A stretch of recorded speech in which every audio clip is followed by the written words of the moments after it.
Hello, welcome back. Welcome back to my channel. I hope everyone's doing well. I hope you guys are all staying safe. As you can see from the title today, I will be discussing toxic mother-daughter relationships. I had the plan to do my makeup while I was doing this, but I figured there's a lot to cover in a topic like this, and I don't have the attention span to do two things at once. So I took some notes on my laptop, and I figured I would just do the look as I'm talking about it today. And if you guys would like to see how I achieve this look, let me know in the comments and I can make a separate video on the look. But today we're gonna just focus directly into the topic at hand. This is a topic that's very near and dear to me. I don't think it's a topic that gets spoken about enough, and I thought it'd be a great idea to make a video on this. Now, this isn't going to be a video on like little slaps on the wrist or like when your mom would yell at you and you get into a fight with her because she wanted you to do the dishes and you wanted to watch TV instead. This is going to be more about the psychological, emotional, mental issues that usually go unnoticed. First word in the title is toxic. What is toxic? What makes a relationship toxic? Well, it is when one or both parties are causing harmful, unpleasant, malicious feelings on a consistent basis. So a toxic mother-daughter relationship is a relationship in which the child is not being treated as an individual. In some cases, this parent may be suffering from mental disorders. Now, in other toxic relationships, there might be some substance abuse, i.e. with alcohol or drugs. I won't be delving into that. It's going to be mainly on the psychological issues that attribute to the toxic behaviors. So, the mother typically may suffer from narcissistic personality disorder, and that is characterized especially by an exaggerated sense of self-importance or self-image, persistent need for admiration, lack of empathy for others, excessive pride in achievements, and snobbish, disdainful, or patronizing attitudes. Another one would be having avoidant personality disorder, which is characterized by fear of rejection or disapproval in social situations, feelings of inadequacy, and extreme sensitivity to criticism. Now, with narcissistic personality disorder, I think we know mostly about narcissism, and we tend to meet narcissistic people in our lives. Basically, just very concerned with the individual, doesn't really care about anyone else. It's all about them. It's all about how they're perceived, how they look.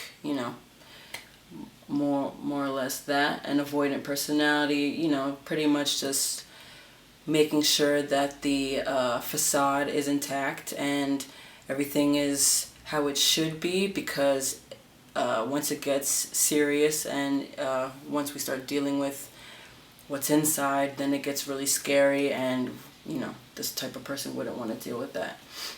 So without further ado, I will be talking about 4 common behaviors that are displayed in a toxic mother-daughter relationship. Number 1 is dismissive.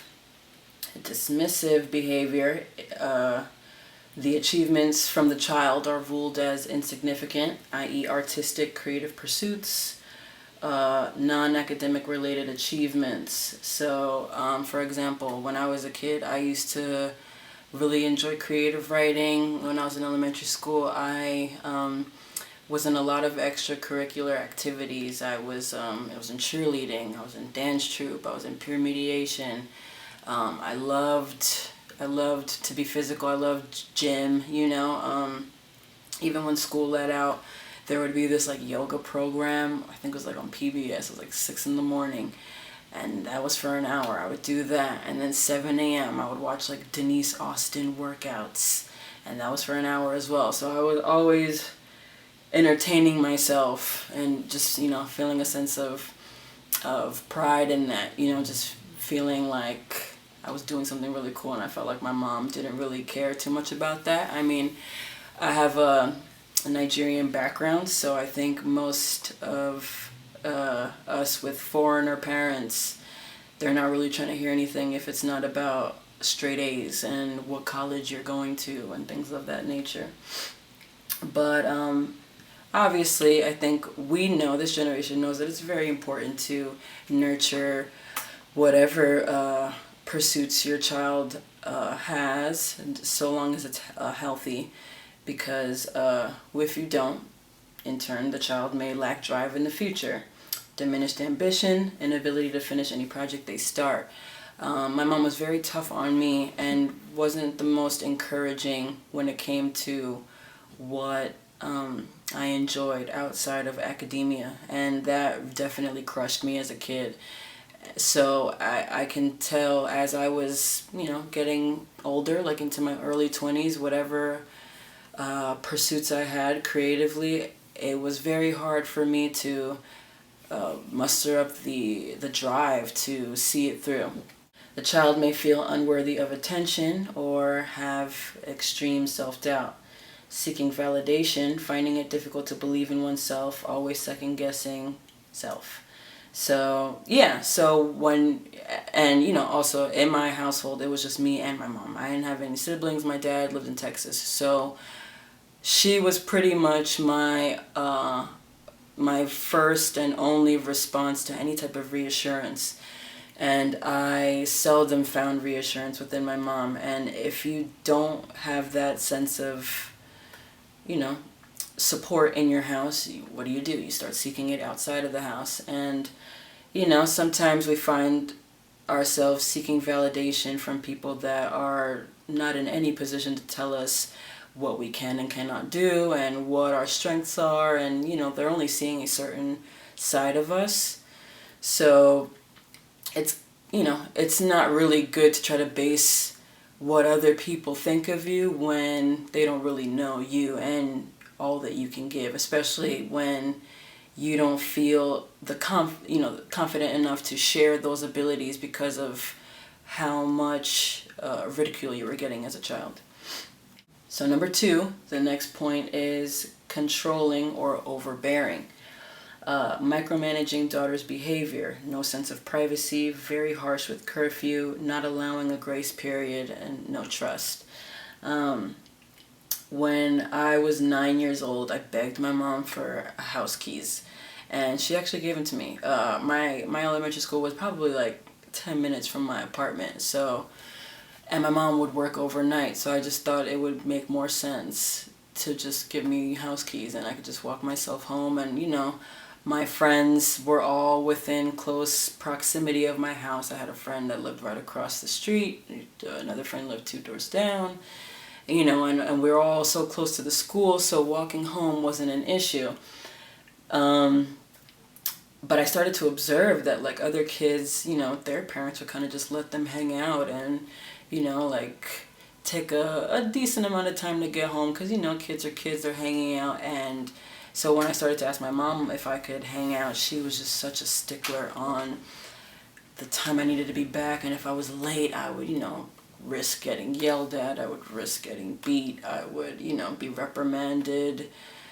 I would be, things would be taken from me or whatever. Like, I had a diary, and I think she found it once and, wouldn't let me, live about it, or a journal, whatever, just very invasive, not trusting. I never really felt safe to share anything personal with her because of just that fear of, the scrutiny of opening up and being vulnerable, especially as a kid. And, my mom being a single mother, bless her heart, she's just trying to be strong. And, I think that her own sense of insecurity played out into her style of parenting with me. I was watching this beauty blogger, what's her name? Bailey Serene. She does murder, mystery, and makeup. She's really bomb. She did a story on this one young woman by the name of Gypsy Rose. And it was very interesting because Gypsy, the story is all over the internet, but to paraphrase, her mother was just a really overbearing, needless to say, crazy woman. Like, she would not only infantilize her daughter, but would kind of, well, not kind of, she straight up made her daughter sick by making her appear as a mentally challenged, mentally disabled person. So the mental health disease, if we can put a name on it, it's Munchausen syndrome by proxy, and it is a mental health problem in which a caregiver makes up or causes illness by injury in a person under his or her care. Since vulnerable people are the victims, MSBP is a form of child or elder abuse. So, Gypsy was in a walker, she was in a wheelchair, and she could walk just fine. She was also put on like multiple medications. Like I think they had a photo of her cabinet, and it was just like stock full of pills, like prescription pills. And when Gypsy would not be in her walker or in her wheelchair, her mother would get so upset and like start yelling at her. And I think once the girl turned 18, she got on the internet and started talking to this guy. She met this guy. They arranged plans to meet up to go to the movies. And, Gypsy's mother was there, but then they had a moment where they got to like sneak off and like talk or whatever. And I think they had sex. And then I guess from then on, I think they started dating. And then I guess one day Gypsy started venting about her mother with the guy. So Gypsy's boyfriend, if you will, had the bright idea to murder Gypsy's mom. And, it didn't really take much time for her to think about it. She agreed to it, needless to say. She went into the bathroom when it took place. They obviously both went to jail. And, or prison, rather. And it's one of those stories, obviously, like, oh my God, murdering your parents. That sounds really crazy. That's insane. But when you think about it, her mom was kind of killing her, Like what was the purpose of that? I mean, it was very selfish because obviously when you set your child up to look like this, and you're always seen holding her arm and holding her hand, and you're always smiling, and the girl, she had a shaved head. Her mom was shaving her head, made her wear like these humongous glasses. She was on like the news, doing like press. So it appears as though the mom is like this sweet woman taking care of her child, when that totally, was not the case behind closed doors. I know that may seem like a very extreme sense of being controlling or overbearing, but things like this happen. People can be crazy. Mothers especially can be a little bit crazy. Anyway, instilling a strong sense of insecurity, not allowing you to stand up for yourself. Stunting the child's growth, purposely not teaching the child certain things that adults do. Like, for example, domestic chores, keeping appointments or arrangements, not teaching the child to critically think or speak for themselves, teaching their child how to defend themselves from verbal or physical assaults, teaching their children how to de-escalate from a fight. My mom would try to teach me how to cook, and her method of teaching was very, very intense.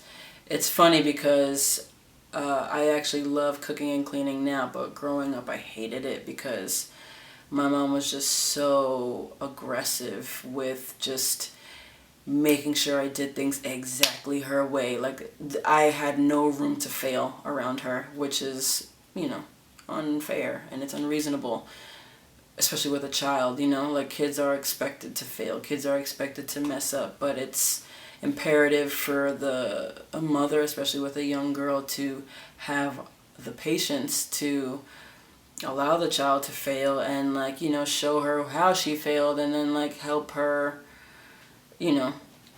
get better and all that.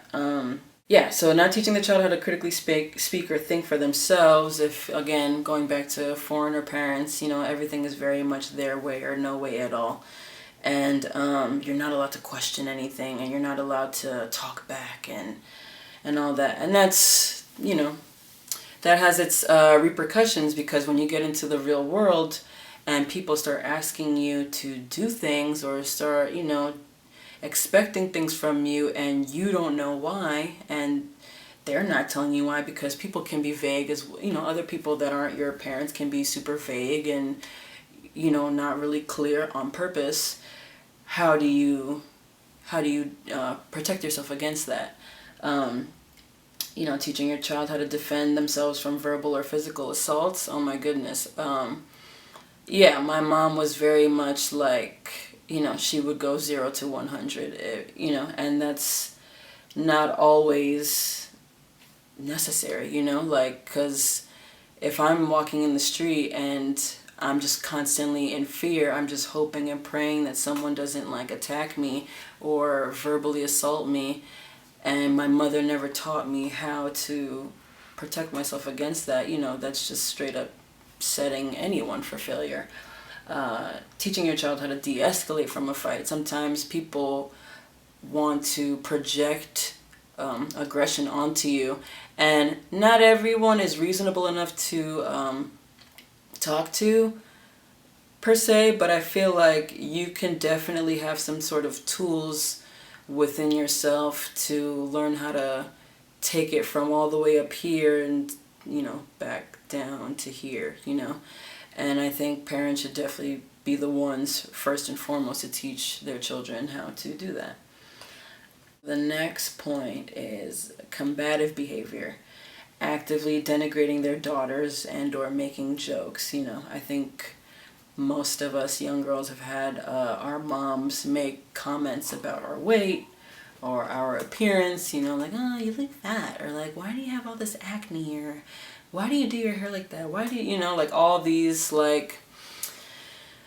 comments, and it seems like it's out of love, or so they say, and it's totally not.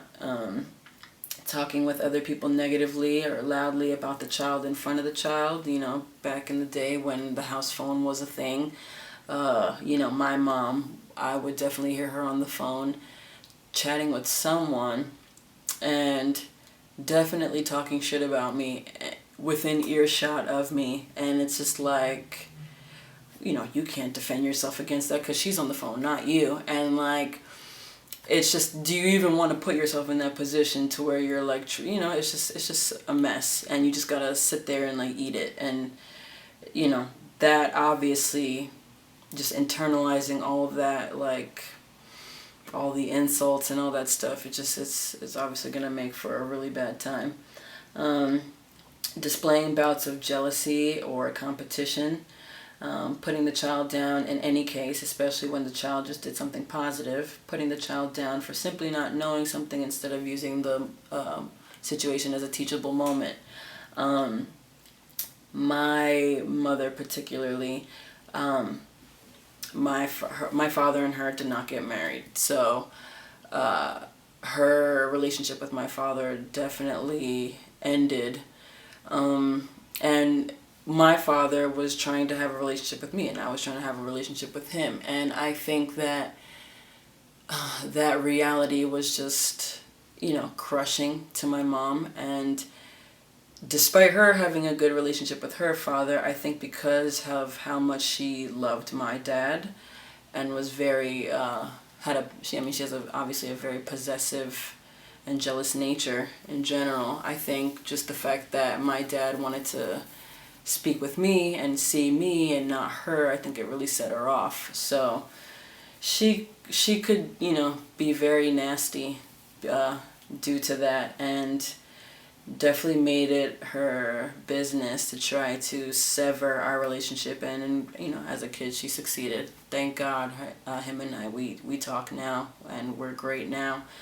But just, very, very silly, she's an excellent cook. She's an excellent, host. She's an excellent, just all-around domestic person. So she would definitely try to rub that in my face sometimes. It was really weird, but I don't know, just I think it's just, typical older woman problems. You see this young girl blossoming in her beauty and as a young person in this world, and it's just a constant reminder of where you fell off, I guess, within your own life. So, well, I never understood that, because it's like, it's not like I'm some other woman. I'm your child, and you should be grateful and feel blessed that you have a beautiful girl who, you know, came from you. And, you know, as she gets older, ironically enough, will start developing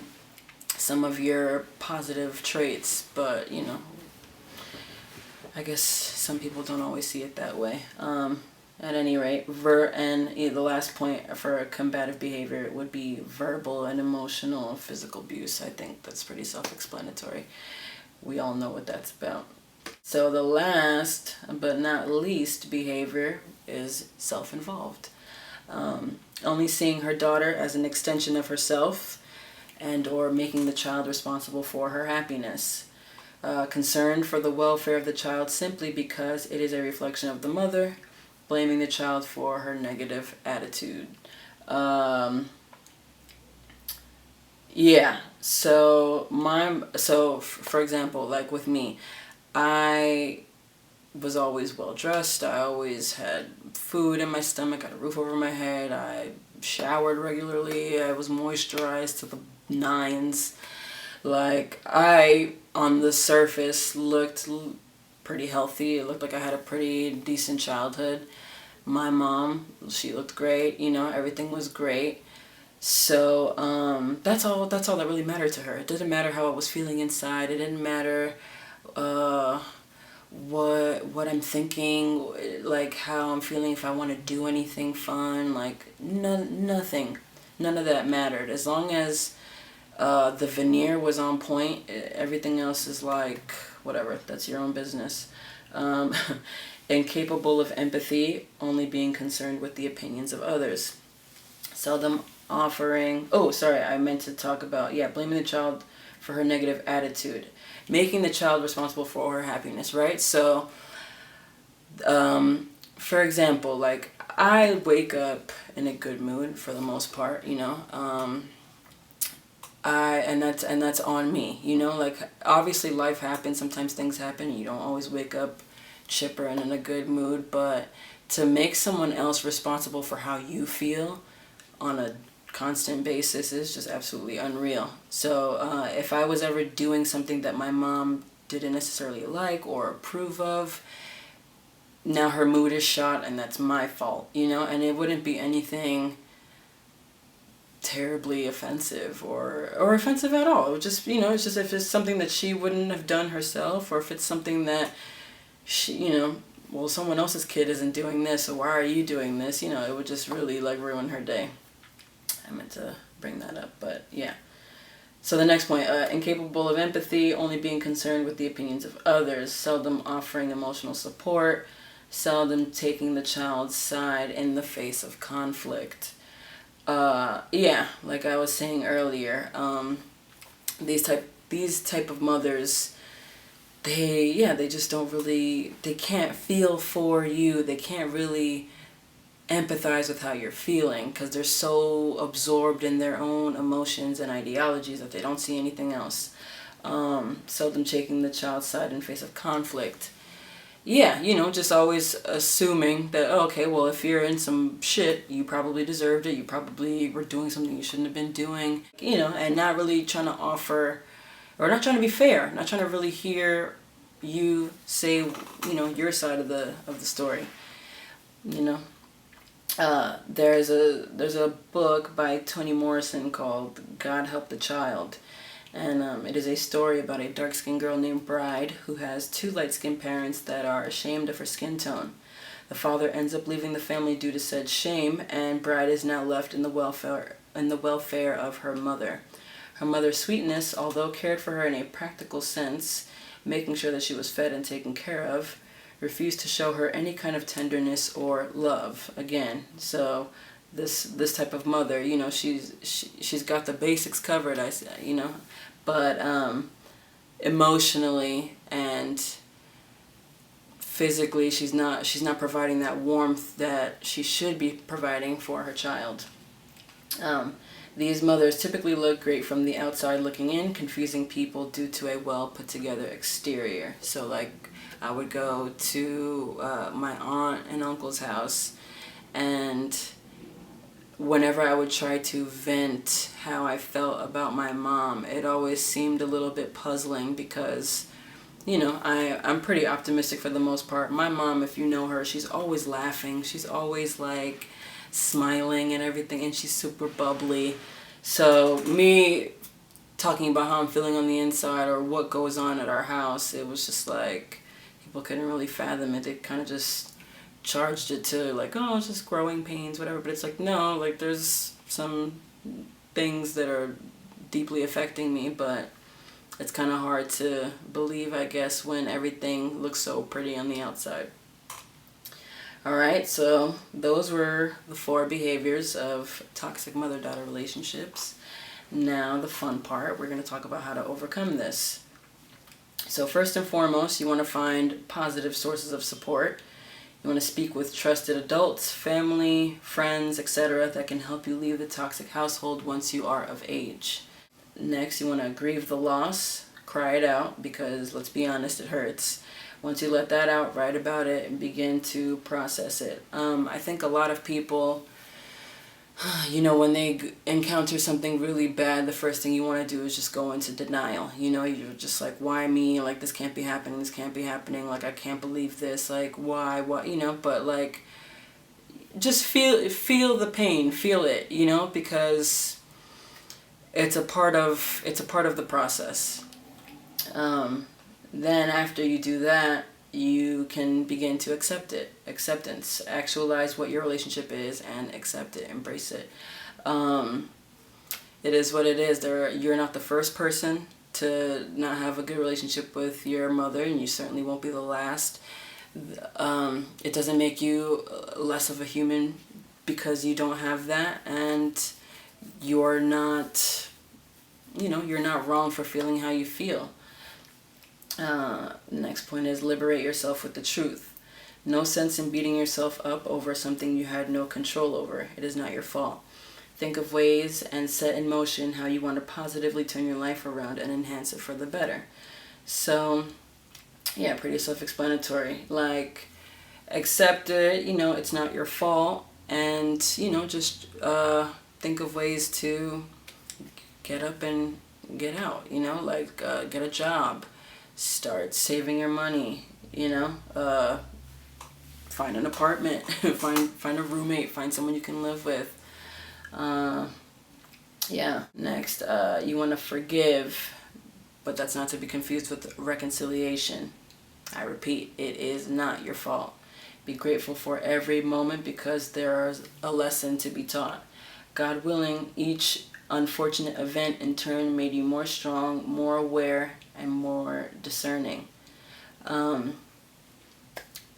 want to say I forgave both of my parents actually, like let's say 2 or 3 years ago. I mean, it's not an easy feat, but obviously, like when you're a kid and you know you're a teenager, now you're a young adult, you're transitioning into adulthood, you carried a lot of that hurt and you placed a lot of blame, but as you get older, you realize, like, look, they did the best that they could in the ways that they could, and, you know, like, I don't know, I can't explain it, but it's just, like, I feel much more lighter, like, I feel, like, so much more happier not dwelling on the past, you know, like I don't wake up or go to sleep thinking about my mom in like a negative way, you know, like when I think of her, you know, it's with a lightness to it. Before it was really aggressive and really sad and really dark, but it's important to forgive yourself. I mean, they don't know that I've forgiven them. I mean, I don't think I spoke to my dad about it, but he knows I love him and he knows we're straight. But as far as my mother goes, she's just one of those individuals where it's just like I can't really talk to her without it being an issue. So I just had to forgive her for myself, because that, you know, I'm the one that's carrying that emotion, not her. I don't know what she's carrying, but how I'm feeling is That's all I'm really responsible for. So it was imperative for me to forgive myself so I can move forward with my life. Next, you want to set boundaries. Don't let anyone make you feel bad for not wanting to rebuild your relationship with your mother. If your mother was some random person on the street, would you want to befriend her? If you heard a woman treating her child unfairly or too harsh, would you want to support that kind of behavior? If not, then know that you are completely in the right for cutting the cord. By law, once a child is 18 in the United States, they are now a legal adult. If you can, start working as soon as you can. Start making or saving money to seek shelter elsewhere. Most important. Now, obviously, there are people that are unaware of what they do, and they are unaware, even more unaware of how their actions affect other people. And then maybe, just maybe, these people can be told how their actions are affecting people, and they might just change. They might feel remorse and really take actions to being a better person to not only you but themselves. Not everybody's like that though. So for example, with my mom, obviously she would like to yell, and when someone's yelling at you, what do? Naturally you start yelling back. So then I'm like, all right, the yelling isn't working. Okay, let me take like a calmer approach. Okay, that didn't work. Okay, maybe me just verbally speaking to her isn't working. Okay, so I'll start writing her notes. I start writing her notes. That's not working. Okay, maybe let me go to my aunt and let me go to my cousin, and they can kind of be like a translator for me, because I know she favors them more than me anyway, and maybe they could carry out how I'm feeling to her in a way that she could receive it. No, that doesn't work. So after a while, you leave the door open for people to come correct, and they just come in to shit on the table. And, after a while, it's just like, all right, you clearly don't want to change, despite maybe saying you want to change. Maybe you wish things were better, whatever, but you're not showing any signs that you actually want that. So shut the door, or in these cases you say, fuck this room, fuck this house, and I'm just gonna leave. You can have this door, I don't care. So but it's important to set boundaries. Like, I know there are some people that would, they always want to give chances, and like I feel like people treat parents as if like they're like these fucking special people that can just do whatever they want in your life because they're responsible for you being here. And it's like, no, because if you wouldn't give anyone else the license to treat you any kind of fucked up way, why are you going to let your parents do that to you? Like, I don't get it. Because why? It's just, disrespect is disrespect. And if you are lucky enough to have a type of reasonable parent, and maybe you guys can have a proper sit down, maybe somebody could moderate the conversation if it can get too heated, that's great. But know when to throw in the towel, and it's totally fine. Last but not least, self-care, self-care, self-care. Not to be confused with self-indulgence. Love yourself the right way. Take up hobbies that make you feel good about yourself. Try to abstain from turning to drugs and alcohol as a form of coping. Get into fitness. Keep your cardiovascular flowing. These types of situations tend to make people feel depressed, so you want to combat that by working up a sweat. Take up dancing or have a workout buddy to keep you accountable. Definitely in my early 20s, I found comfort in smoking a lot of weed and drinking and just anything to numb myself and to take the edge off and not think about how shitty I really feel on the inside. But that gets old. Trust me, it really does get old. I think the most I do these days is like a red wine, sometimes some rosé, but even still, that's so far and few. I don't smoke weed anymore. It's haven't for a few months now. It's just there are other ways to make yourself feel better in a healthy sense, like I said, ironically enough, now I love to cook. I've always loved dancing, so I'm always dancing.